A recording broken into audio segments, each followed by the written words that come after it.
All right, men's brains, women's brains. Give and take. Women love to give. Love to give. Give, give, give, give, give, give, give. They love giving to each other. Women gather around, you get a bunch of women together around, and they're giving to each other. Oh, I love your hair. I love your dress. I love your shoes. I love your shirt. They love it. They're always complimenting each other. Now, men are in more of a take mode. Take, take, take, take, take, take, take, take, take, take. And you get a bunch of men together, and we insult each other. Fat, you're ugly, you stink. Thanks, man. So, if a woman loves to give, and a man loves to take, in most relationships, which way does the give and take go? That way. Now, ladies, I'm going to show you how to take in your relationship. See, because what some women don't really understand is they think the answer is to give more. If just give more, that will make him cosmically think that he should be giving too. The problem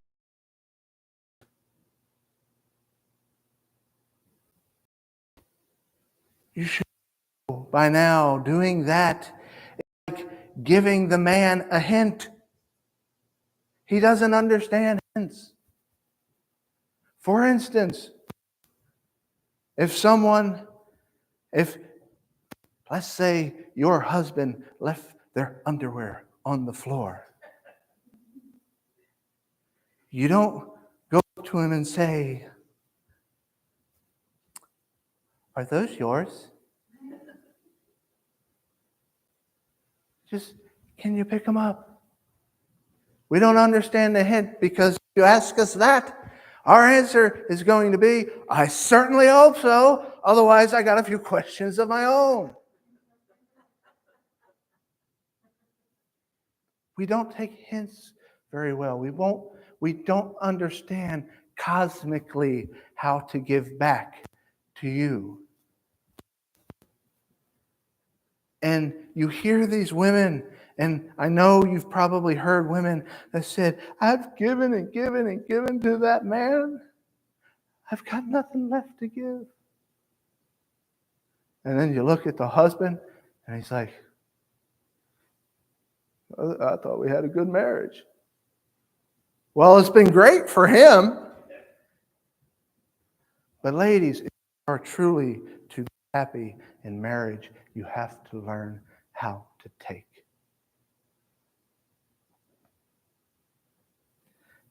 Now, when I say this, some of you ladies might think, yes. And some of you guys might think, "Man, you sold me out." I promise you guys, the guys like this part. It's the women who hate it.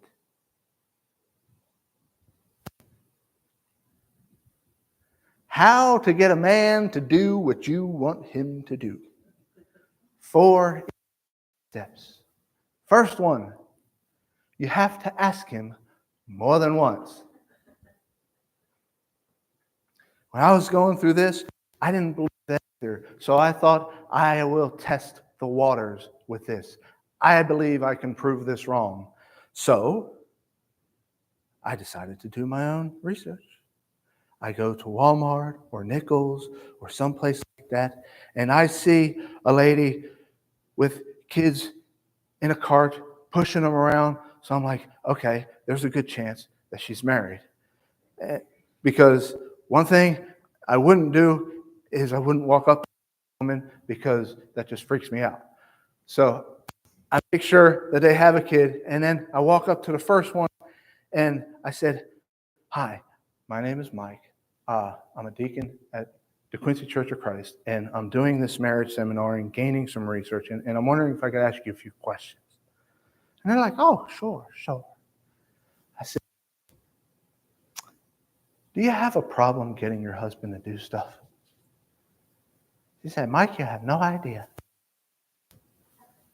I'd ask him to do the dishes, and then I come back later that night, and it's still not done. And then I wake up the next morning, and it's still not done. And then he goes off to work, and now I got to do the dishes." I said, "Well, okay." I said, "Okay. But let me ask you, how many times did you ask him to do it?" She said, "Once." I was shocked. And then I asked, "Well, why didn't you ask him more than once?" And she puts her hand on her hips and says, "I shouldn't have to." So then I got away from that situation. She was starting to get mad. And I find another lady with kids, and her husband is actually there. And then I said, and I introduced myself again, and I said, "Let me ask you a question. Do you have trouble getting your husband to do stuff?" And she was not bashful at all, with her husband standing right there. "Mike, you have no idea." And then she begins to talk about all the things that he hasn't done every time that she's asked him to do it. And it was a bunch. And he's just standing there getting mad. And I said, okay. How many times did you ask him to do it? And she said, "Once." And then I asked, "Well, why didn't you ask him again?" And then she got mad. "I shouldn't have to." Ladies, are you listening? You have to. Okay? Because if you only ask a man to do it once, and especially if the man is doing something, this is what happens. His left brain says to his right brain, "Do you hear something?" And his right brain says, and he just keeps on going what he's doing. And I was absolutely amazed at this point. It's okay to ask him more than once. You see, the problem is, here's the realization I came to. She doesn't want to ask the first time. It's true, you little cynic. You don't want to ask the first time. And then you're always, oh. Some women live in this cosmic romantic fantasy land. Somewhere over the rainbow, way up high, all the other girls have such wonderful husbands. Why can't I? The ones that you see have wonderful marriages know about this stuff. They know how to take back in their relationship. See, now this is funny because one of the people that we're going to talk about in the last session, John Gray, who he's the one who wrote "Men Are From Mars, Women Are From Venus." He tells the story how his wife asks him, "John, take me to the opera." He's like, "No, I don't want to go to no stinking opera. You got to dress up like a penguin. I'm not going to do it." So she waits, and a little later on, she comes back to him. "John, take me to the opera." "No." A little later on, "John, take me to the opera." "Okay." And now she's a happy girl. So he gets all dressed up like a penguin, adores the opera, and she's all happy and everything because she got to go to the opera. And then they're on their way home. And he said, when I pulled into the driveway and the garage door shut, she made love to me right there in the car. I'm assuming they weren't driving a subcompact. So then the next morning comes, and John gets up.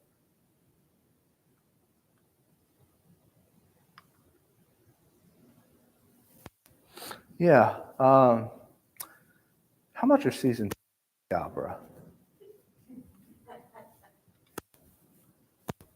Number 2, you need to ask him the right way. What does that mean? Don't insult the boy. Insult doesn't work. All it does is it makes us more resilient the next time you ask us to do something.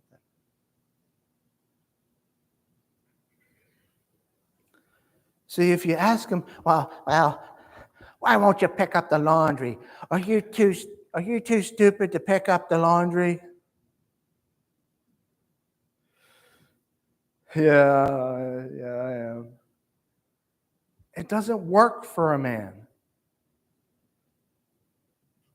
So what do you need to do? You need to train him with positive reinforcement. What does that mean? You need to appreciate him for all the pathetic little things that he does.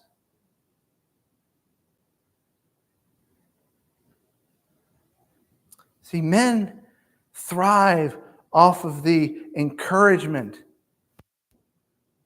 And a lot of times, the ladies won't give it because they don't want their husbands to have a huge ego.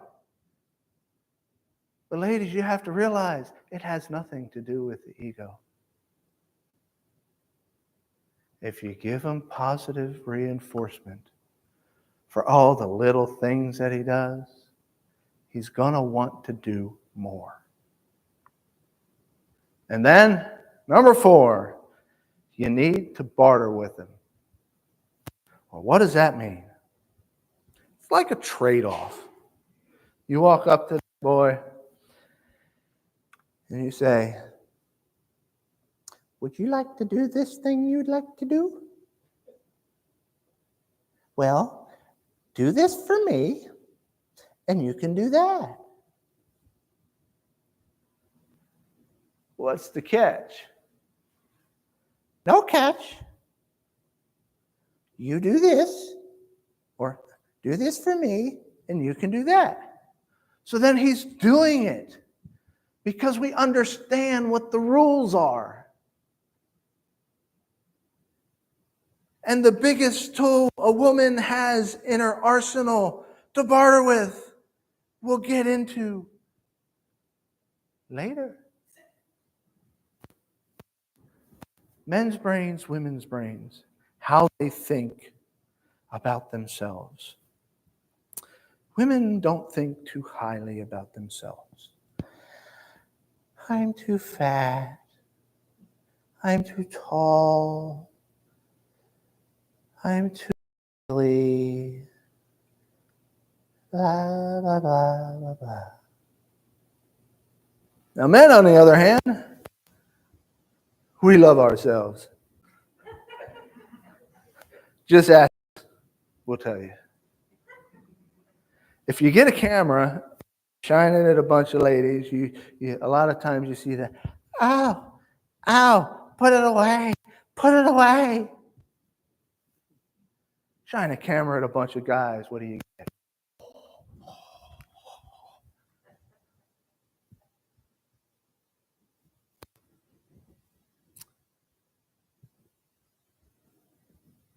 Here's some statistics that you might not know. Did you know Marilyn Monroe wore a size 14? You don't hear too many guys saying, "Ah, she's a bit chubby for me." Did you know if Barbie was a real woman, she'd have to walk on all fours? Did you know models in magazines are airbrushed? There's 4 billion women in the world, and only 8 of them are supermodels. And even those supermodels don't look like supermodels. They're airbrushed. And here's a really disturbing one. 1 out of every 4 college-age white girls has an eating disorder. You don't see that very much. You don't see that very much in Hispanic or Black communities. You see, Hispanic woman would just be walking. She owns the place. And you have same thing with a Black woman walking like she owns the place. What you looking at? And you keep on going. And then you have the average white girl. Well, it's not true. Let me give you some truth. Some absolute truth. You are beautiful. You are made exactly the way God wanted you to be. I'd be depressed too if I'm looking through all these magazines of all these airbrushed women. Most of the beauty magazines are 90% advertisement and very little actual story. You are beautiful. Do not let anyone tell you otherwise. We're going to look more in depth a little bit later, but we're going to look at the Song of Solomon. And this is a book on love and sex, and it's in the Bible. And what I'd like to show you is how this king describes this woman. And this is chapter 7, verses 1 through 6. How beautiful are your feet in sandals, O prince's daughter. So apparently, she's got great feet. The curves of your hips are like jewels, the work of the hands of an artist. So she's got great feet, great legs. Your navel is like a round goblet, which never lacks moist wine. So she's got great feet, great legs, and an Audi.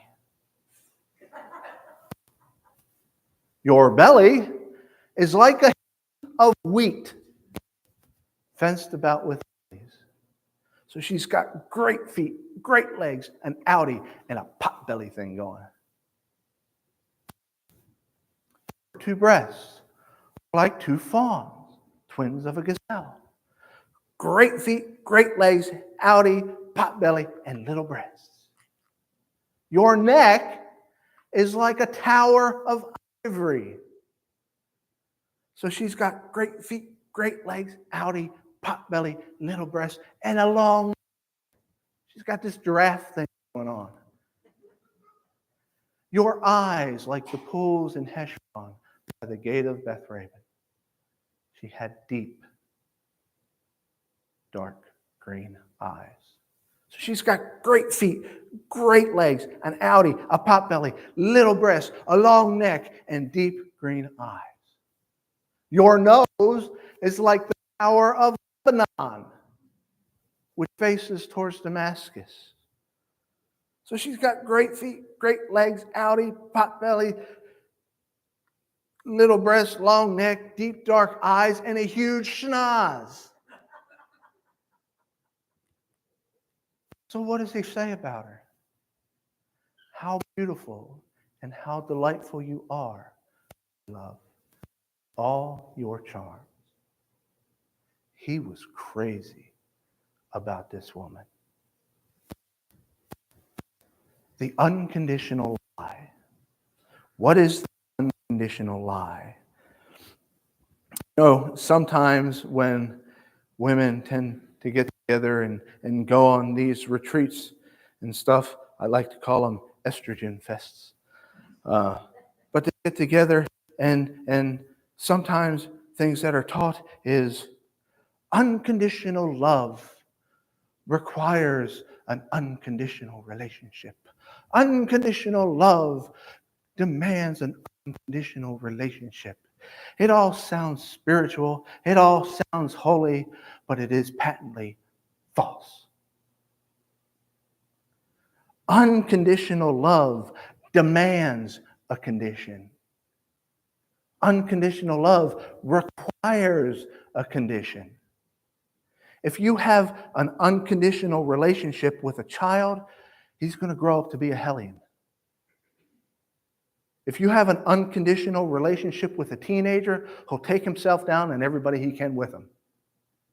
If you have an unconditional relationship in your marriage, you will eventually destroy the marriage. If the Bible is anything, it is one big book of conditions. So let me ask you this question. Does God love us unconditionally? Well, yes, he does. But then we look at John 3:16. For God so loved the world that he gave his one and only Son, that whoever, what? Believes. A condition. If we want to draw near to God, what does God tell us we need to do? Draw near to him. It's a condition. Conditions are healthy. There was this one lady who would be crying, and she's like, I can never get my husband to talk to me. He just never talks to me. And then she's asked the question, well, when he wants to have sex, do you just give him sex? Well, yeah, that's what it tells us, doesn't it? Acceptance doesn't mean you can't have conditions. So she was told, you know what? This is what you can do.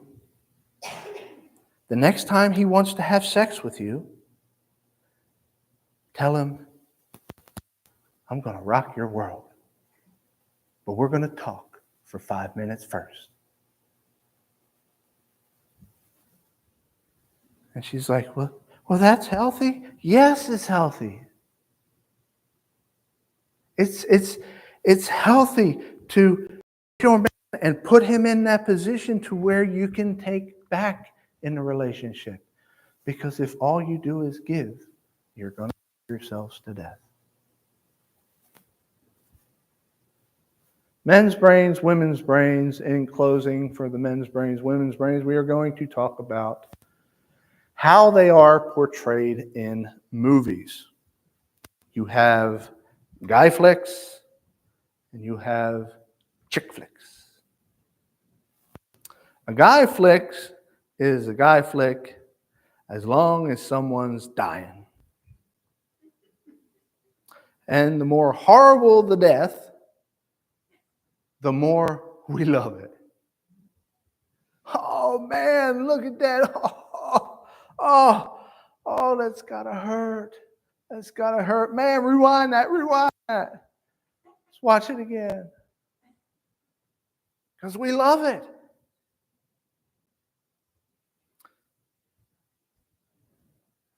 And then you have the chick flicks. It's all about connecting the wire.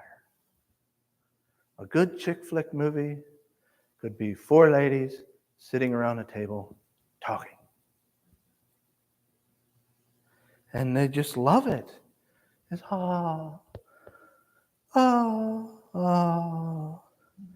And then you have the husband sitting there watching going,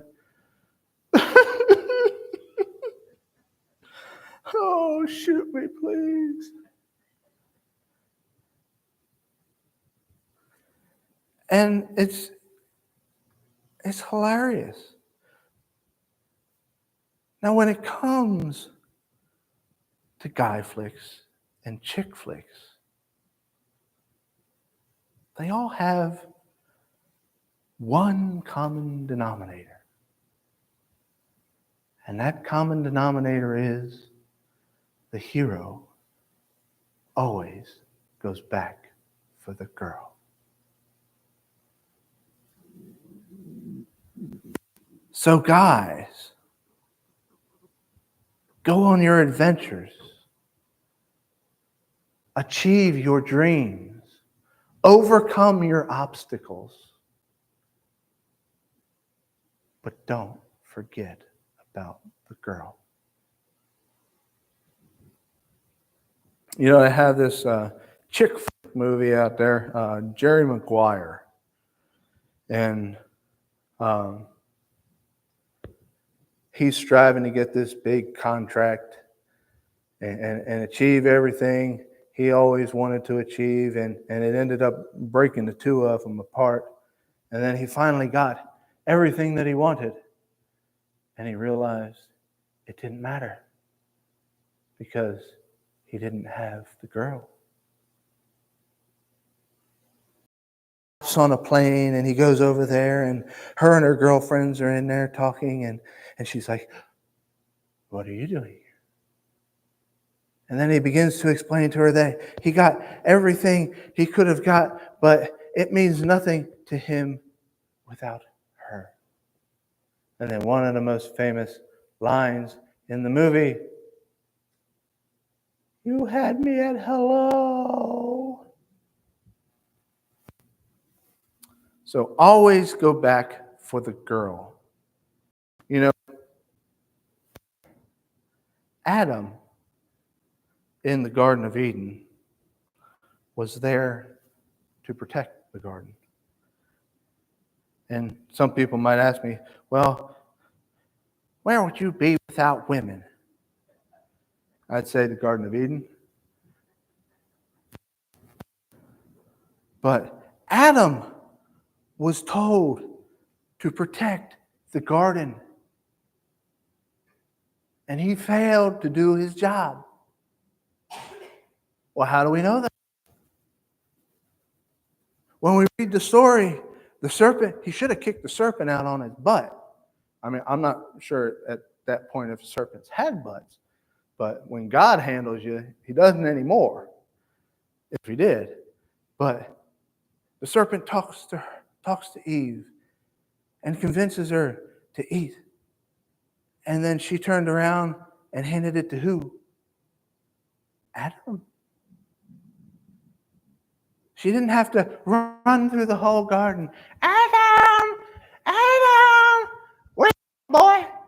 Adam! No. He was right there. He did nothing. He said, coward.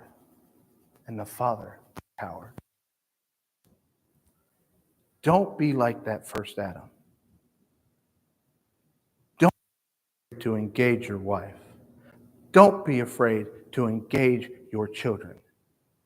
If you are afraid to engage your wife or your children, that is no man.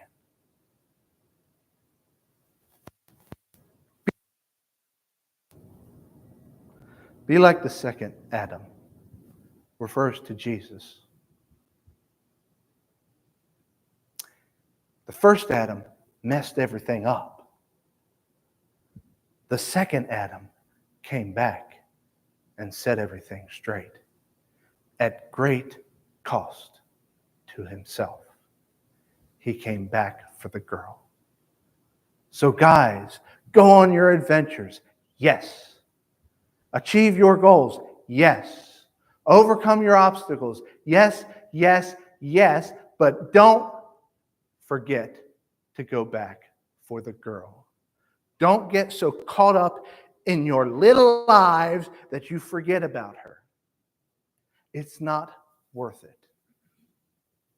I have talked to several people who are financially sound, and none of them said it was worth it. The ones that did not have their family still intact. It's just not worth it.